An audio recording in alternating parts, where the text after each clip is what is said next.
Alléluia. Alors nous allons continuer avec notre série.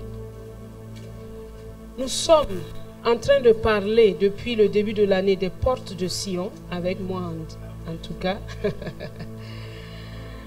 Et notre texte de base se trouve dans Néhémie. Nous avons vu que l'Éternel aime les portes de Sion. Et nous nous sommes demandé quelles sont les portes de Sion. Et le texte de Néhémie nous a aidé à comprendre qu'à Jérusalem, les murailles et les portes de Jérusalem étaient détruites. Et Néhémie a été cet homme que Dieu a suscité pour rebâtir les murailles et pour réparer les portes. Et en voyant la réparation des portes, nous avons tiré 10 portes à Sion. La première était la porte des brebis, la deuxième la porte des poissons, la troisième la vieille porte, la quatrième la porte de la vallée, et aujourd'hui nous parlerons de la porte du fumier. Néhémie chapitre 3 verset 14 dit oui, la porte du fumier.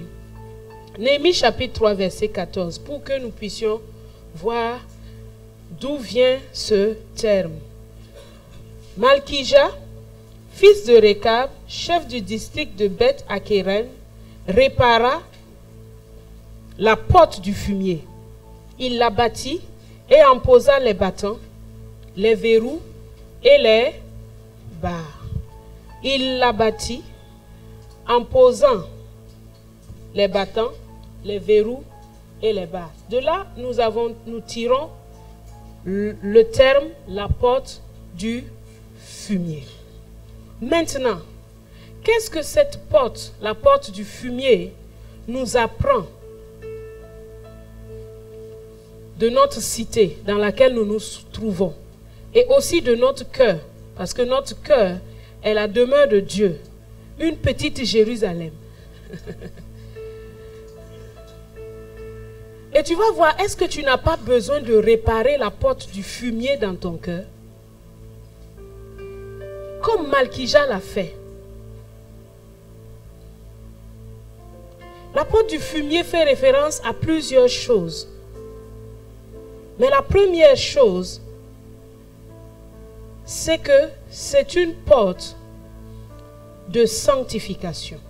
Jérémie chapitre 15, verset 19. Vous le connaissez ce terme. Jérémie 15, 19.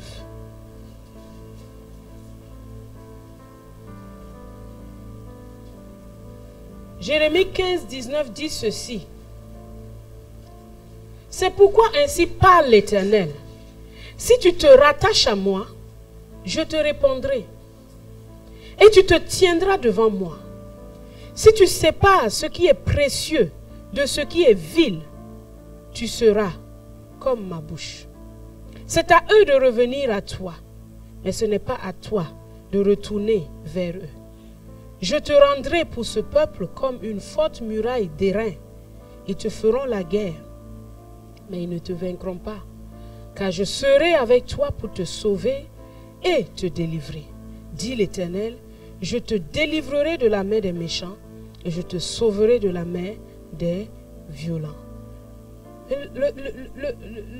Les deux phrases qui vont attirer et qui vont être l'objet de notre méditation ce matin, c'est si tu te rattaches à moi, je te répondrai et tu te tiendras devant moi. Si tu sépares ce qui est vil de ce qui est précieux. Le fumier est fait de quoi? C'est quoi? Les quoi? Les excréments d'animaux. Donc l'animal a mangé et il a pris ce qui est bon et ce qui n'est pas bon, il l'a sorti. Et vous allez voir que Dieu a créé toutes choses avec ce principe-là. Ce principe du tri. Tu respires, mais tu sors encore autre chose. Tu prends ce qui est bon et tu sors ce qui n'est pas bon. Tu manges, mais après tu vas quelque part. Tu prends ce qui est bon et tu rejettes ce qui est mal.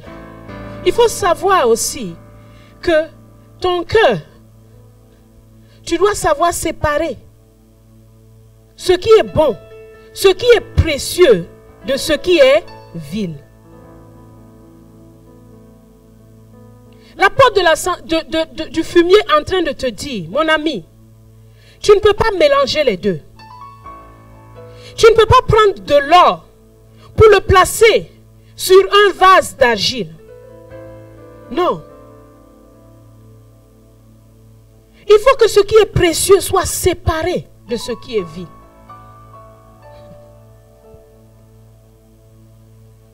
Donc, ça t'enseigne sur plusieurs choses. D'abord, la chose la plus évidente qui vous saute tous aux yeux, c'est de se séparer du péché. Ça, tout le monde. Se séparer de ce que tu sais être mauvais. Se séparer de ce que tu sais te détruire. Se séparer de ce que tu sais ne pas être agréable à Dieu.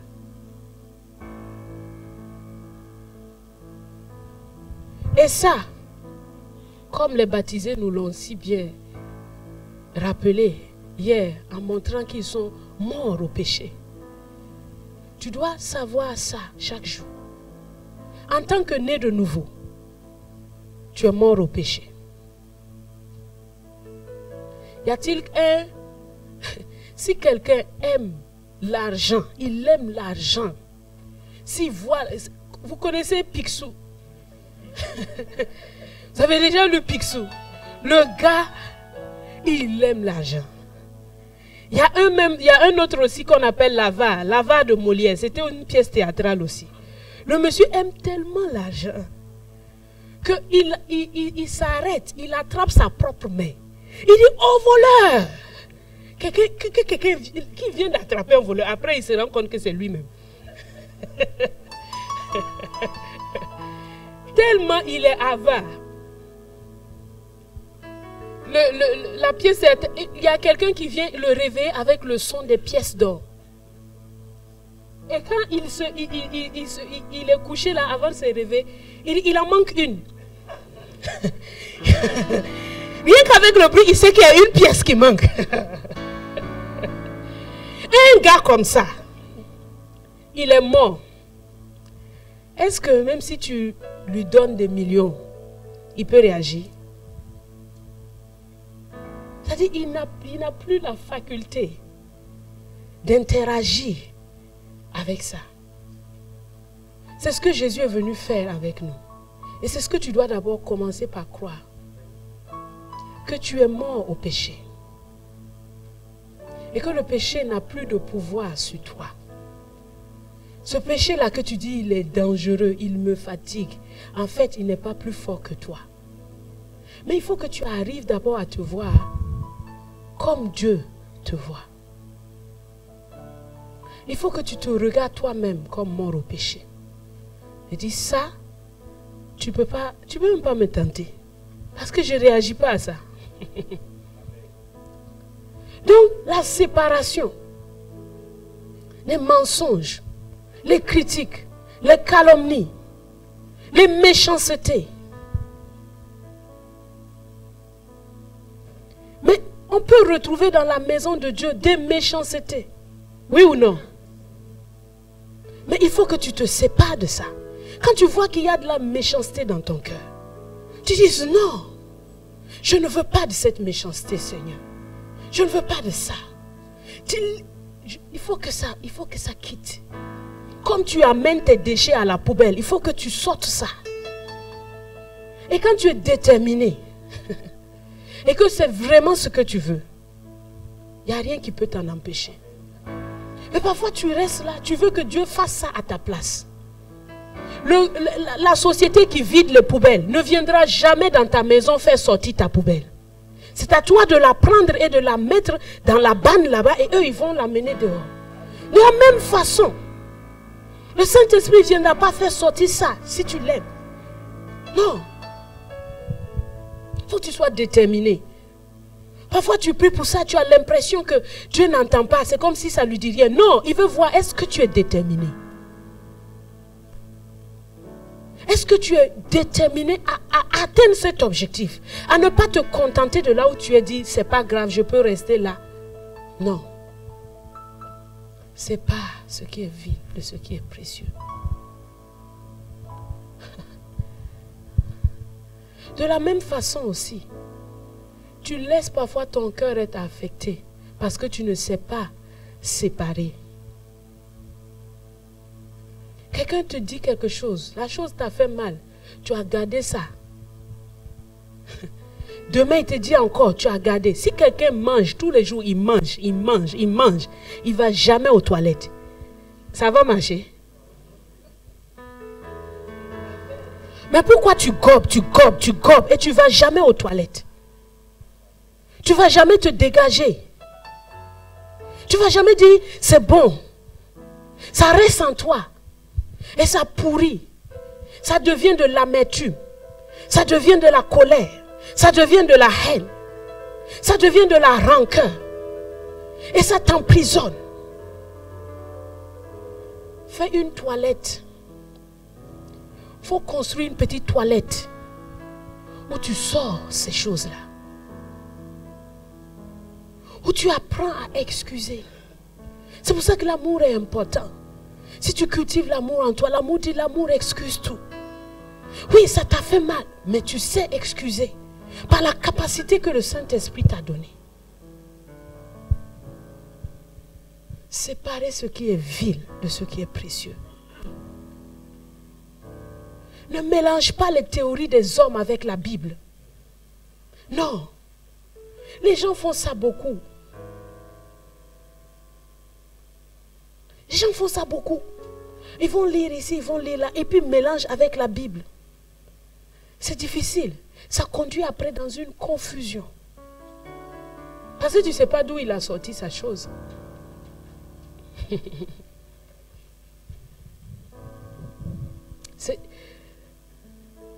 Soyez collés à la parole de Dieu.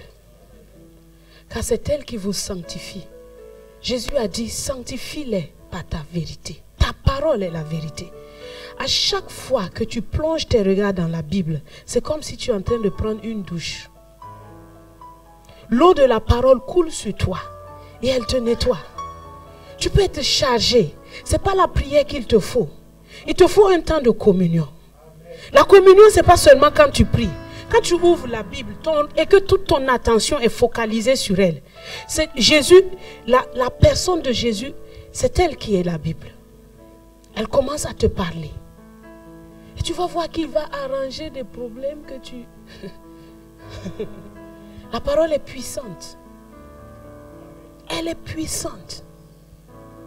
Elle est puissante. Parfois, tu ne sais pas que quelque chose est vil. Tu ne le sais pas. On te dit, c'est pas ce qui est précieux, ce qui est vil. Mais qu'est-ce qui est précieux et qu'est-ce qui est vil? C'est elle qui va te le dire. C'est elle qui va te le dire. Quand tu lis les béatitudes, comme on a vu à la vieille porte, Matthieu 5, 6, 7. Si tu lis ça chaque jour, elle va t'opérer. Parce qu'elle parle de nos relations humaines. Elle parle de notre vie intérieure. Elle parle de nos pensées. Sépare ce qui est vil de ce qui est précieux. Sors la pourriture. Sors ce qui n'est pas nécessaire.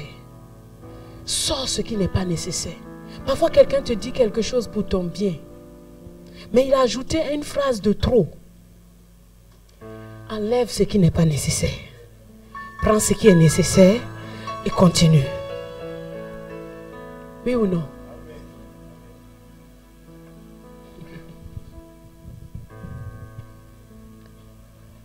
La porte du fumier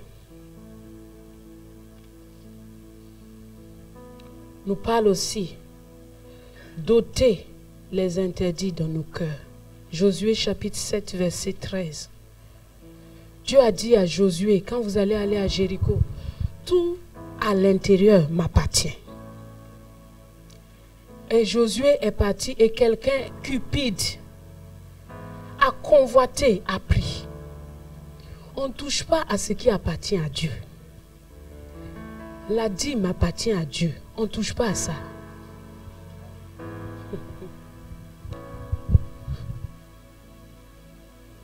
une personne où elle est consacrée appartient à Dieu, on ne touche pas. Les prémices appartiennent à Dieu, on ne touche pas à ça.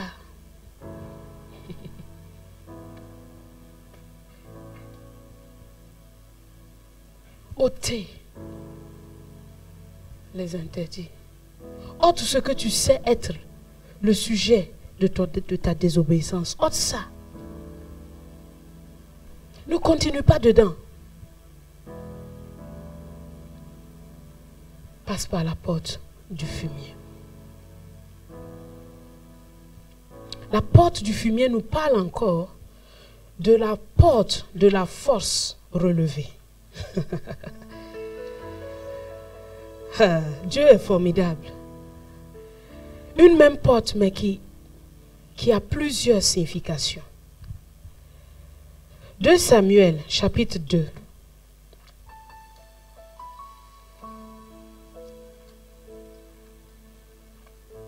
Un Samuel, chapitre 2, verset 1 à 10.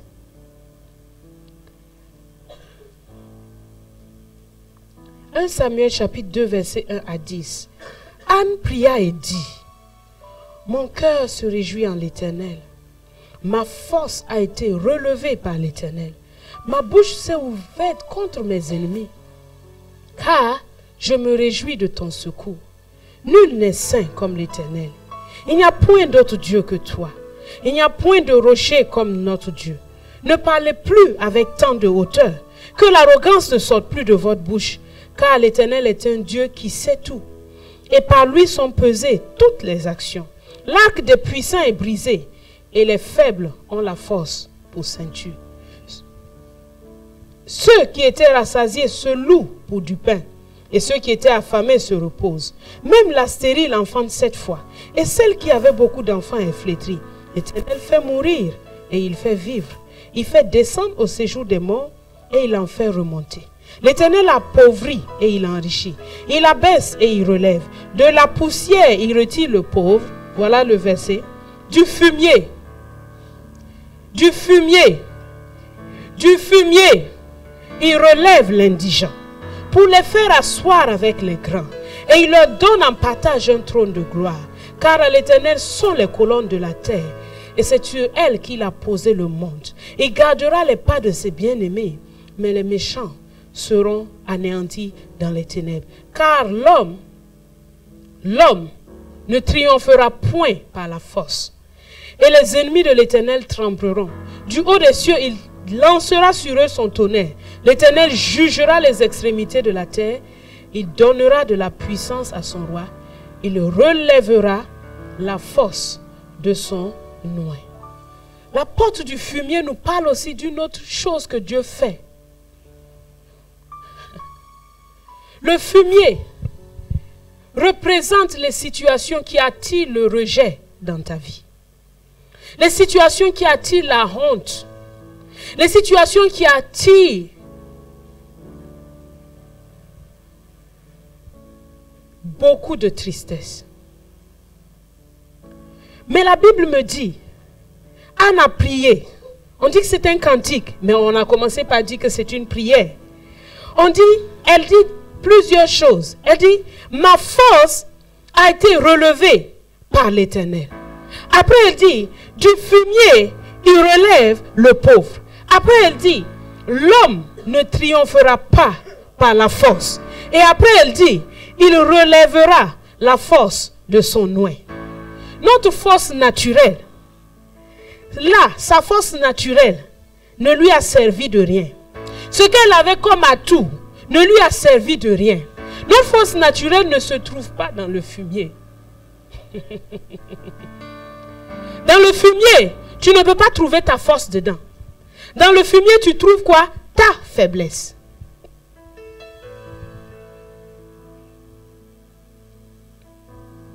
Anne, elle avait des forces. Comme être la préférée de son mari. Elle avait cette force-là. Mais ça ne l'a pas aidée. Ce n'est pas ça qui l'a sauvée. Dieu est venu la tirer du fumier, de ce qui faisait sa honte, de ce qui faisait sa misère. Et à la porte du fumier, Dieu te dit, ce qui fait ta misère, c'est justement là où je veux faire sortir ma force. Pas ta force, mais ma force. C'est pour ça que Paul a dit, que l'Éternel lui a dit, ma grâce te suffit, car ma puissance s'accomplit dans ta faiblesse, dans ton fumier là. Dieu fera en sorte que tu aies une Jérusalem, il y aura une porte il y a une porte du fumier dans ton cœur. Il y a une porte du fumier. Mais sache que justement à cette porte du fumier, il y a la force de Dieu qui est stagnante dedans. Est-ce que tu crois ça? Ce n'est pas ta force, sa force.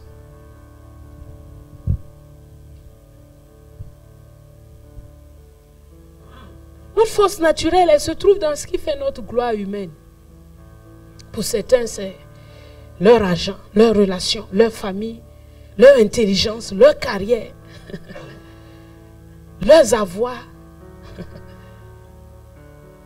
Mais cette force-là ne peut pas te mener au triomphe. Ta vraie force se trouve dans le fumier.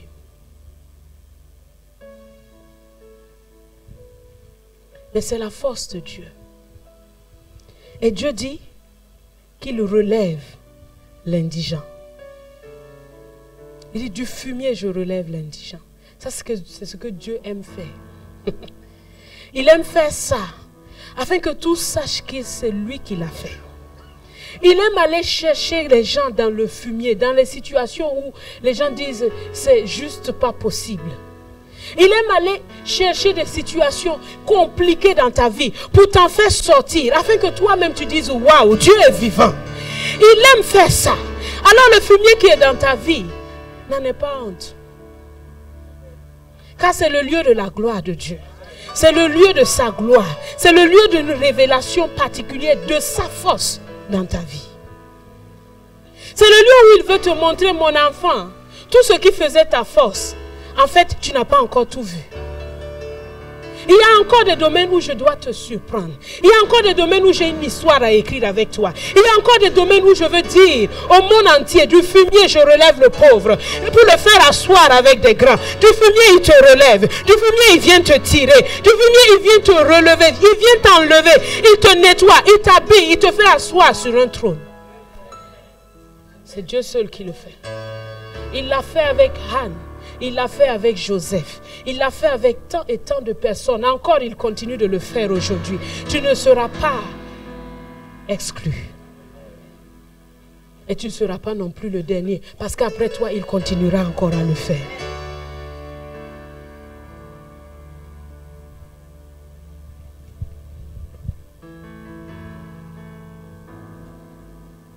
Anne s'est battue comme elle pouvait. Mais elle n'a pas trouvé de réponse jusqu'à ce qu'elle entre dans la présence de Dieu. Jusqu'à ce qu'elle s'asseye là. Jusqu'à ce qu'elle le touche. Jusqu'à ce que quelque chose des entrailles de Dieu parvienne à elle.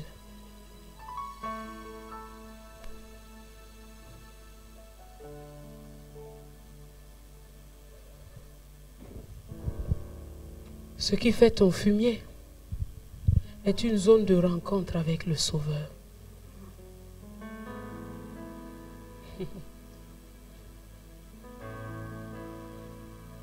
Dieu se plaît à faire cela.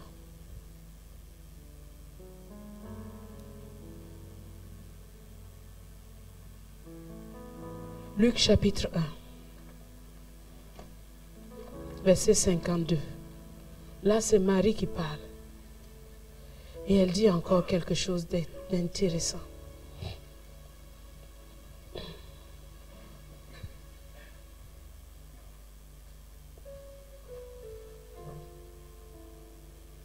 Versets 51 et 52. Marie dit ceci. Il a déployé la force de son bras. Il a dispersé ceux qui avaient dans le cœur des pensées orgueilleuses. Il a renversé les puissants de leur trône et il a élevé les humbles. Il a rassasié de bien les affamés et il a renvoyé les riches à vide. Il a secouru Israël son serviteur et il s'est souvenu de sa miséricorde comme il avait dit à nos pères envers Abraham et sa postérité pour toujours. Marie redit une chose que Anne a semblé dire, mais un peu différemment. Elle dit, il a élevé les pauvres. Il a dispersé ceux qui avaient dans le cœur des pensées orgueilleuses et il a élevé les humbles. L'humilité. Pour que Dieu te tire du fumier, il faut de l'humilité. Parce que Anne s'est humiliée devant Dieu. Et Dieu l'a élevée. Toi aussi, tu dois t'humilier devant lui. Tu dois t'humilier devant lui. T'humilier devant lui, c'est dire, c'est reconnaître d'abord dans ton cœur ta petitesse. Reconnaître d'abord dans ton cœur qu'il n'y a pas de mérite à ce qu'il faut qu'il le fasse. Parce que plusieurs vont à Dieu avec beaucoup de machin. Avec tout ce que j'ai fait pour toi, Seigneur, tu as fait quoi au fait? Au fait, est-ce que tu peux nous dire ce que tu as fait? On va prendre l'œuvre de la croix, on va mettre à côté et on va voir avec ce que tu dis que tu as fait là. Hein?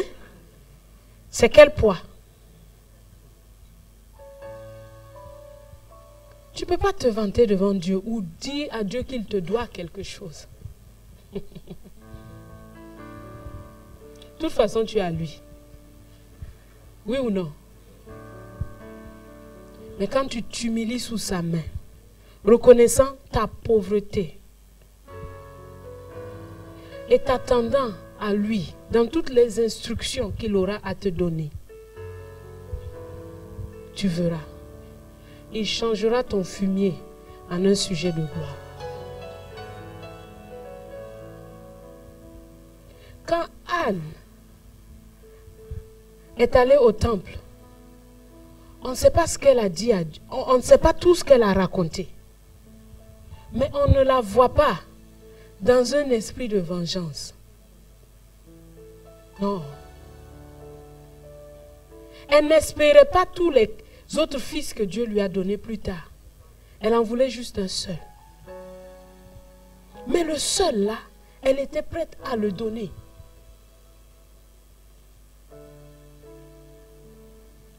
Dieu ne va pas t'élever pour juste ta gloire personnelle.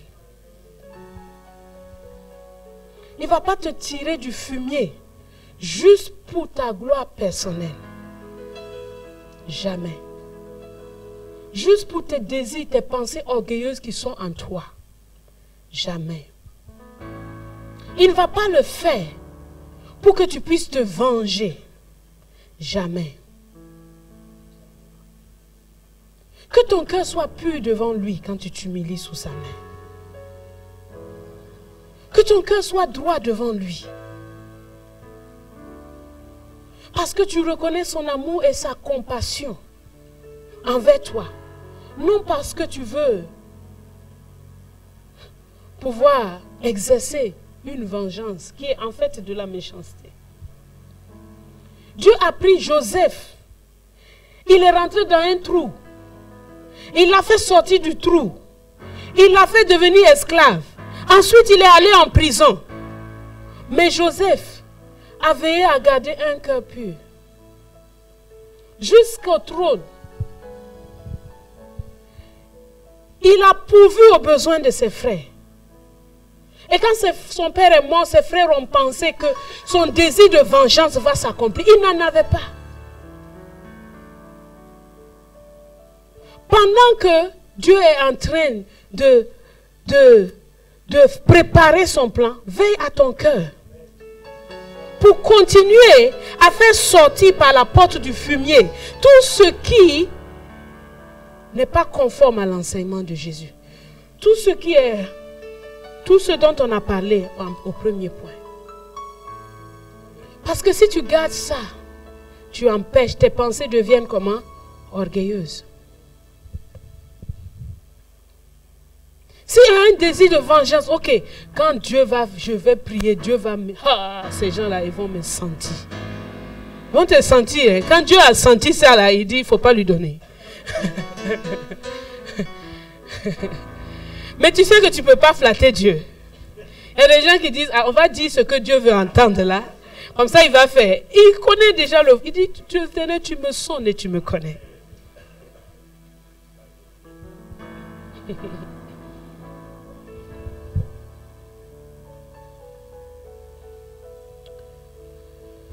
La porte du fumier est une porte pour une plus grande utilité. J'appelle ça comme ça. Pour une plus grande utilité. Je vais expliquer. Luc chapitre 13.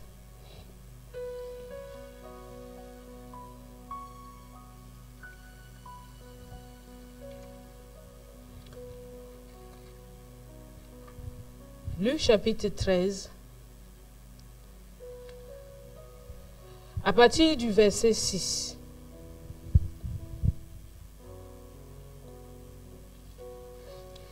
La Bible dit ceci. Il dit aussi cette parabole. Un homme avait un figuier planté dans sa vigne. Il vint pour y chercher du fruit et il n'en trouva point. Alors il dit au vigneron, voilà 3 ans que je viens chercher du fruit à ce figuier et je n'en trouve point. Coupe-le. Pourquoi occupe-t-il la terre inutilement? Le vigneron lui répondit, Seigneur, laisse-le encore cette année. Je creuserai tout autour et j'y mettrai du fumier. Peut-être à l'avenir portera-t-il du fruit. Sinon, tu le couperas. La porte du fumier nous parle encore des situations désagréables dans lesquelles Dieu peut nous mettre. Ce n'est pas quelqu'un d'autre, hein? Dieu. Qui sentent mauvais. Des situations que tu n'aimes pas. Des situations vraiment, c'est compliqué. Seigneur, si tu peux me sortir de cette affaire. Mais est-ce que ce n'est pas parce que tu n'as pas porté du fruit? Il a investi en toi. Il t'a donné la parole. Chaque jour. Il t'a arrosé. Chaque jour. 3 ans. 0 fruit. Ah! Le maître est un chef d'affaires. Si quelque chose est inutile, il l'enlève. Donc, quand il voit que maintenant, tu es sauvé, tu es né de nouveau, tu es passé par les eaux du baptême, tout. 3 ans, tu ne sers pas. Tu es assis à la maison, tu viens, tu t'assois. Tu témoignes à personne. 3 ans, tu n'as pas gagné une seule personne. Tu n'es pas allé consoler quelqu'un. Tu n'as été en bénédiction à personne. 3 ans. Dieu dit, il faut qu'on voit cette affaire-là. Donc tu peux te retrouver dans une situation compliquée. Pour attirer ton attention que trop c'est trop. Qui es-tu au fait? Es-tu un figuier ou bien es-tu une plante décorative? Si tu es une plante décorative, ce n'est pas ça qu'on voulait ici. Est-ce que vous comprenez? Il y a des gens, Dieu leur donne la grâce d'avoir un emploi. Quand ils ont eu l'emploi là, c'est terminé. Quand tu ne les vois plus à l'église. Où est-ce que tu es? Non, vraiment mon travail là, ça m'occupe. Hein. Je peux pas. Vraiment, il faut que j'assure. Et même Dieu a dit, d'accord.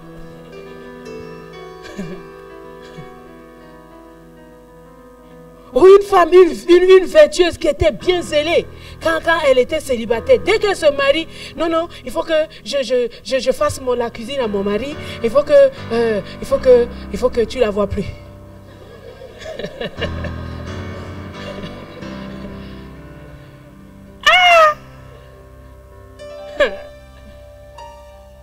Ou une femme, ok, je ne peux pas venir parce que mes enfants.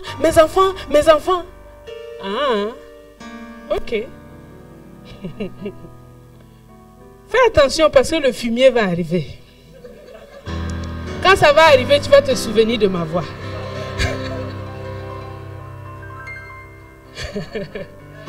Dieu attend du fruit.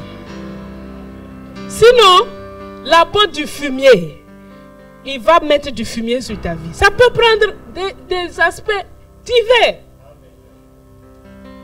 Ou bien, il te demande de changer un aspect de ton caractère. Et tu dis non. Ça, c'est moi qui suis comme ça. Ça, c'est moi. Ça, c'est moi, ça. Tu vas changer. D'accord. Il est patient avec toi, patient. Après, tu vois même que ça sent mauvais. Mais maintenant, là, tout le monde sent ton odeur. Quand tu passes à côté, on dit, tu ne vas pas changer ça là. Tu ne vas pas changer ce caractère. Parce que tu ne sais pas ce qui va arriver l'année suivante si tu ne portes pas du fruit. Écoutez, la parole de Dieu que Dieu nous donne chaque jour, en fait, c'est pour faire quoi?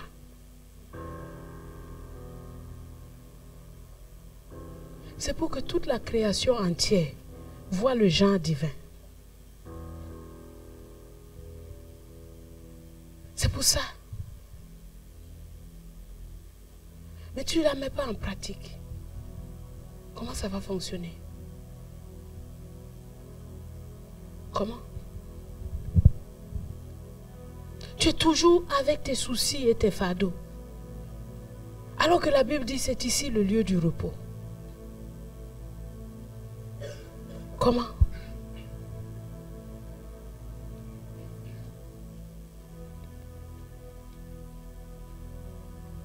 Est-ce que tu veux croire à ce Dieu?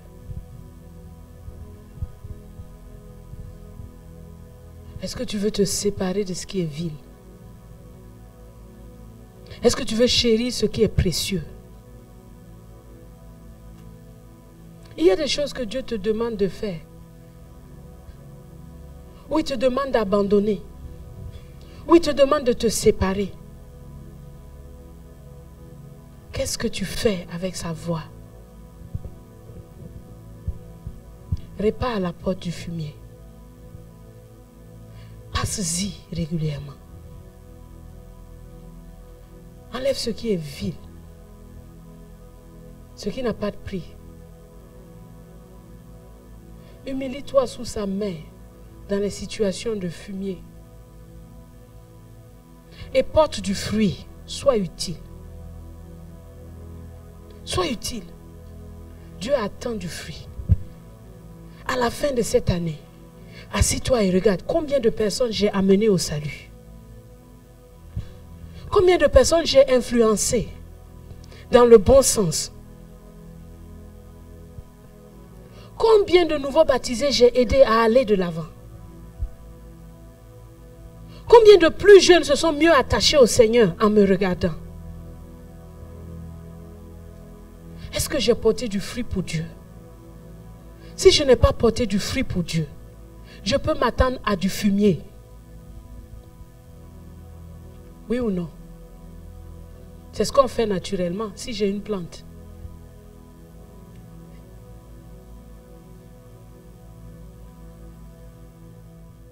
Nous allons prier.